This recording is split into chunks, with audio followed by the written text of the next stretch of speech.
Hello everyone, welcome back to the shop. Today I'm going to be showing you how to make a bowl using the cupping tool that we made in another video.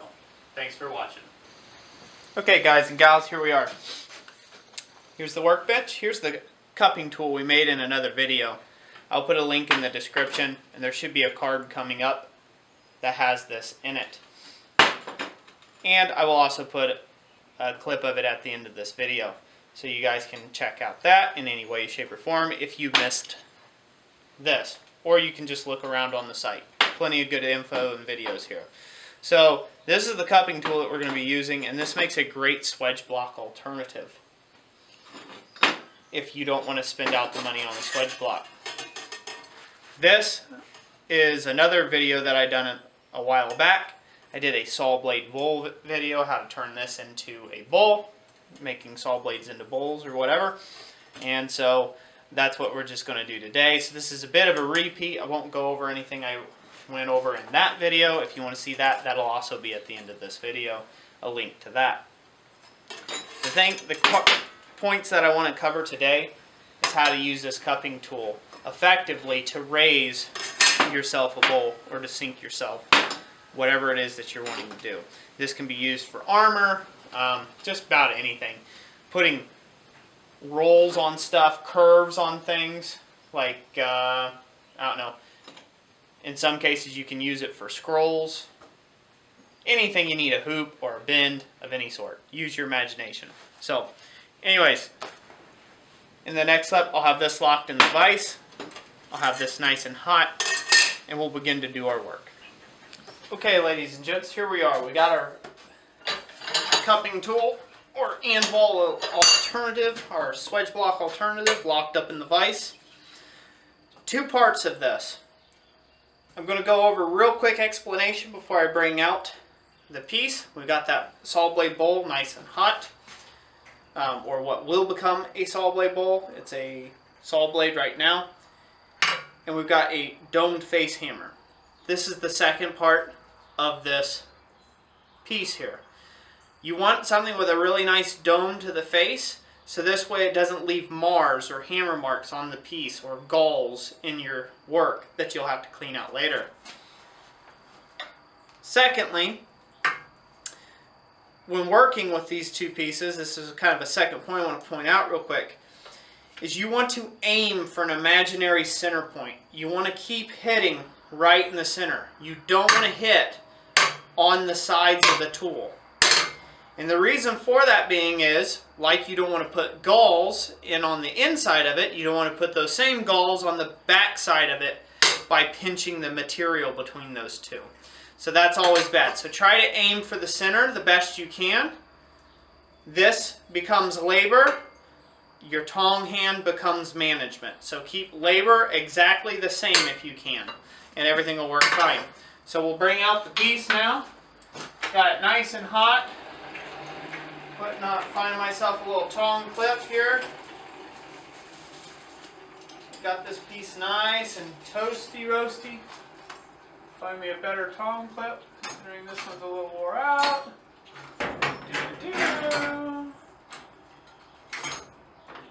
Might edit this part out. No, I'll do it without the tong clip. Why not? Okay. So you set your piece on and you begin working the part that you want to sink in the center of the bowl. Once again, the hammer hand is labor. The tong hand is management. And just like in the other saw blade video, you're working with high carbon steel, so you want to stop hitting it once it falls below a red in temperature, and go get another heat on it. So go ahead and stick this in the forge again. I'm working in a coal forge for anybody who wants to know that. We'll get this good and hot.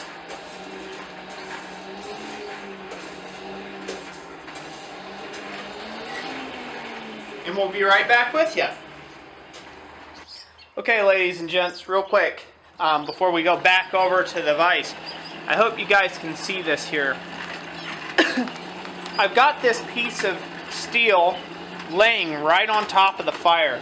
I've got a nice flat forge fire, But this isn't what we're wanting. We do not want this to lay right on top of the fire. And the reason for that being is this will cause extra oxygen to reach the surface of the material of the steel, and you will get a lot heavier pitting and scale pitting and things of that nature in your piece. So I always like to cover the work up with coke, get it covered back up, and bring it up to heat. This does two things.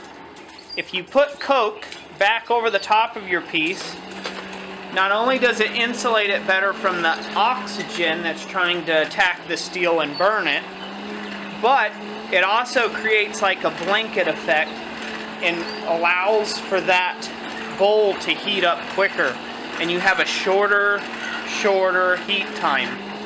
So, and you know, ultimately that's what we want. The longest part of this is getting the bowl up to heat, because you want to bring high carbon steels up nice and slow to heat. You don't want it to take too long to get up to heat, because then you lose some of the carbon content, okay? But you also don't want to take and overheat the piece, because then you start burning it. And overheating it, the burning comes from not the heat, but from the oxidization in the fire. I don't care what anybody tells you. It is it is over-oxidizing your piece that burns your piece, not heat. But we'll get into that in another video. So next clip, we'll be over at the vise again. Alright, here we are at the vise again. And once again, we're working with labor and management. As I move this bowl around, I'm not doing anything but aiming for the center of that tool. So, and once again, we'll go ahead. As you can see, that's coming along. We'll take one more heat on this, and we'll raise it. We'll take out that flat where we've been holding it. Okie doke. Take out this little flat in here, round that a little more,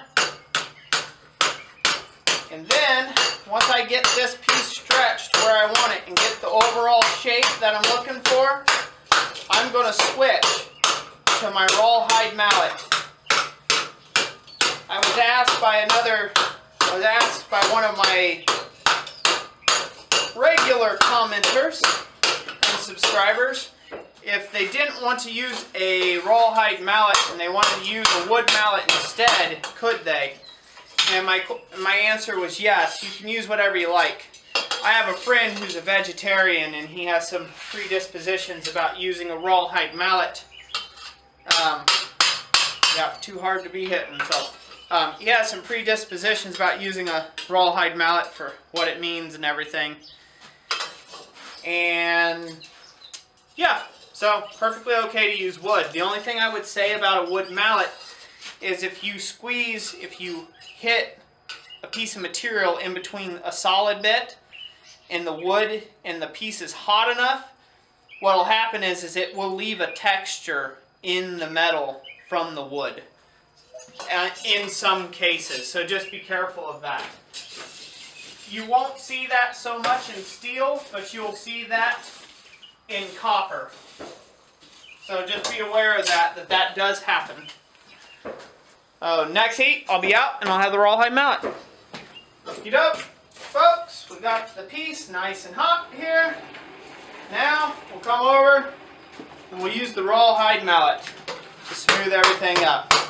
Now this, you don't have to worry about it contacting the steel, as we're just wanting to smooth up the surfaces.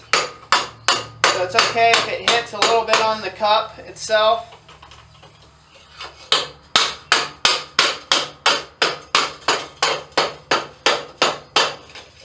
And that's perfectly alright. All we're trying to do is smooth this right on up. So this way it'll be ready for finished work. So anyways, That's it for today, guys. I hope you all enjoyed this video. If you did, give it that thumbs up. If you didn't, give it that thumbs down as usual. But for those of you that enjoyed this video, I enjoyed making it for you. And I really enjoyed showing you how, with some pretty simple materials, you can avoid the cost of having to buy a Swage block that costs $270 US. You know, it's a simple piece of pipe. It takes a little bit of sweat equity from you, but I think it's worth it to pursue a craft that you may love. Like I personally love this craft.